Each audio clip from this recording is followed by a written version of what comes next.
olha, nenhuma CPI termina em pizza. A pizza pode ser preparada depois. Tá. No caso dessa, da CBF, não terminou em pizza. Se você for no relatório, tem uma investigação profunda. Sem dúvida. Tem indicações importantes. Sem dúvida, indiciado. Só o presidente da CBF está 17 vezes indiciado. Indiciado. E o Eurico Miranda acaba de ser condenado a 10 anos, fruto daquilo lá. Pronto. Outro dia o Globo lembrava isso. Olha, isso aqui é um reflexo tardio. Mas é porque 2000, 2001. Sim, porque a justiça brasileira, infelizmente, é tardia. Tá. Eu até estou defendendo. Eu tenho um projeto de lei que todo homem público, seja com mandato ou exercendo qualquer cargo público, quando tiver notícia-crime ou ele for denunciado pelo Ministério Público, o processo dele terá prioridade sobre qualquer outro. Claro, tem que ser o mais célebre. Claro, por quê? Porque ele serve de exemplo. Exato. Então não pode demorar, porque aí depois até você esquece, a CPI não funcionou. Olha, demorou, mas começou a funcionar. Então vamos esperar que isso venha. É pouco. Mas, de qualquer forma, está acontecendo no Brasil, aquela Arendt, inclusive, célebre, a banalização do mal. No Brasil está a banalização dos escândalos. Desde o governo Lula, não é que nós não tenhamos isso em governo passado. Sempre tivemos, claro. Eu posso até fazer isso e dizer como um testemunho. Eu tenho 32 anos de parlamento. Então conheço. Sei que sempre teve escândalos, participamos de CPI dos anões do orçamento. Agora, não se teve de forma, eu diria, tão corriqueira.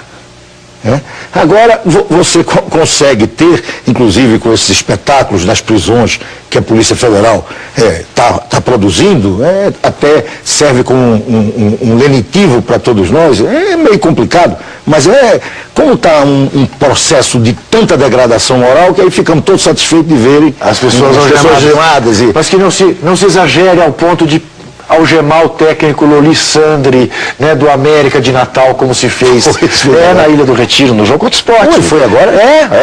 Porque nós estamos gravando esse programa, mas foi ontem, lá na Ilha do Retiro.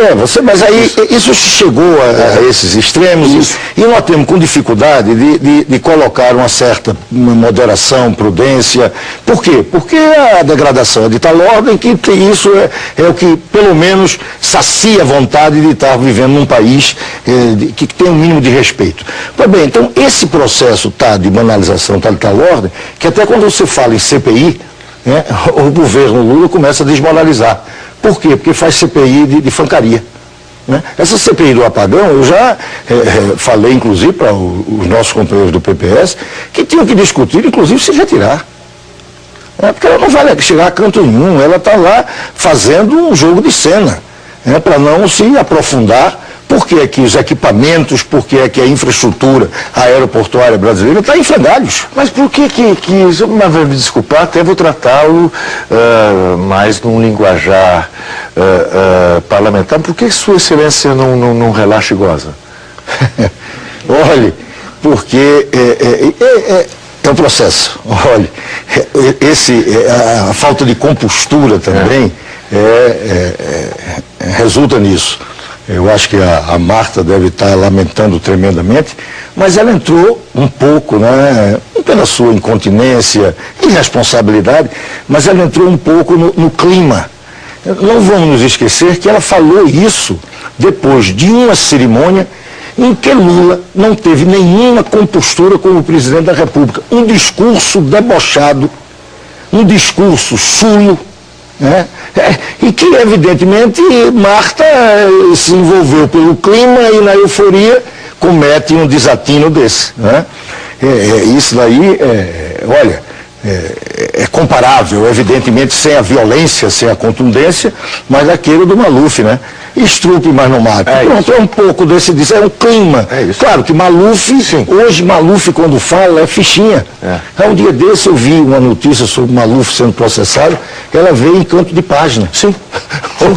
Chegamos a colocar Maluf como uma coisa menor do ponto de vista da corrupção. Roberto, tem aqui um fã do esporte, o Bruno Vale de Belo Horizonte, que te faz uma pergunta que me pareceu muito interessante. Diz ele: deputado Roberto Freire, frequentemente o Juca fala sobre loteria dos clubes e alguns privilégios suspeitos. Não seria melhor um plano de metas com incentivos aos clubes, ligas e confederações que atingirem tais objetivos? Eu mesmo, diz ele, estou escrevendo sobre o assunto. E não sei se transformo em livro ou em tese de mestrado. Seria muito mais lógico estabelecer metas sobre estádios, gramados, impostos, atendimento ao torcedor, etc. Um selo de excelência que, ao ser atingido, gera benefícios. A pergunta cabe para o futebol brasileiro em geral, mas eu queria particularizar. Estamos vendo aí de novo os 3 clubes nordestinos que a duras penas subiram da Série B para a Série A em 2007. São os 3 últimos do campeonato de 2007, ao que tudo indica, correndo risco de cair e voltar em 2008. Na vez passada foi o Santa Cruz, subiu muito bem. Isso, numa dessas idas minhas recentes ao Recife, eu ouvi de um torcedor do Santa dizer o seguinte: ô Jucas, quer saber o que mais? Eu estou preferindo ser rabo de elefante do que ser cabeça de formiga. Eu acho o seguinte, eu prefiro ser cabeça de formiga do que ser então ficar na segunda lá em cima. Porque a segunda eu posso ganhar. E quando eu vou para a primeira, eu só luto para não cair. Mas isso é muito... estabelece? Como é que isso é muito da humildade do Santa Cruz. Eu continuo rubro-negro e arrogante. Eu quero ser mesmo rabo de elefante, eu quero estar na primeira. Mas olha, ainda é muito cedo, é claro, o campeonato começou, mas isso que você está levantando é uma preocupação. São os 3, né? Inclusive na ordem que terminou o campeonato. Né? Sport, Náutico e América. Então, o Atlético primeiro, o Atlético Mineiro. Isso é uma discussão que envolve, inclusive, aspectos econômicos. Um estado como Pernambuco comporta 3 grandes times de futebol, num campeonato nacional que daqui a pouco vai ser, sem nenhuma dúvida, o que é campeonato nacional em países europeus. Claro que ali são menores, não são continentes como o Brasil, mas de qualquer maneira você vê que lá os grandes clubes também são de grandes cidades. Né? Aqui também tem que ter estados com grande potencial econômico para sustentar grandes clubes. Essa é uma discussão que remete um pouco mais para cenários futuros. Temos que ter preocupações agora. Mas há também uma preocupação de que você, infelizmente, eu fui candidato a presidente do Conselho do Esporte, a única vez que eu me meti nisso, me chamaram lá, e essa eleição teve um bom debate, que era um debate da questão de vai transformar em empresa ou não. E esse debate, nós participamos. Esse debate continua no próximo bloco. Até já. Boa.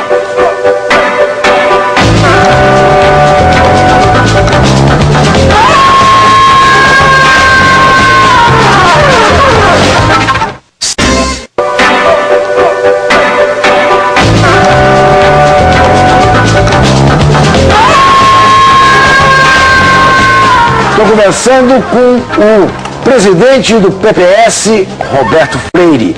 Então, você contava, continua, claro, não quero te interromper. O debate foi um pouco na discussão, vamos transformar o esporte numa empresa, e a discussão era, inclusive, se vende estádio, o que vamos fazer com o patrimônio que temos. Era uma discussão interessante. Bom, eu perdi a eleição, não sei se foi por isso, até porque o debate nesse campo foi até de bom nível. Quem ganhou foi o Bivar, me parece que continua o atual presidente. Agora é o irmão, né? O irmão dele que é o presidente. Parece que romperam relações. Naquela oportunidade teve esse debate. Mas esse é um debate que tem, inclusive, respondendo a ele, ótimo que ele promova um estudo desse, venha como tese ou como um livro, ajudar a pensar um pouco o esporte, que é um problema grave no Brasil. Você é pentacampeão mundial e é uma das coisa mínima, um certo detalhe. Eu não consigo ver, quando estou fora do Brasil, notícias sobre o futebol brasileiro, não assisto futebol brasileiro. Olha, no sistema financeiro teve uma época, hoje mais não, globalizaram tudo, mas houve uma época que havia a chamada reciprocidade.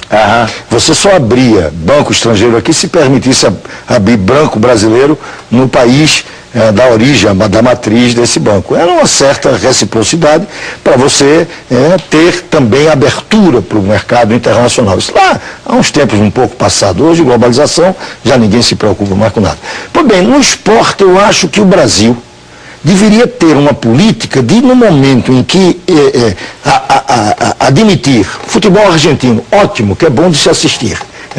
O futebol espanhol, italiano, não sei se o inglês até melhorou muito, mas e outros que aparecem, que temos notícia à vontade, mas lá fora não temos nada dos brasileiros. Por quê? É só para mandar jovem para jogar lá fora? Não tem uma política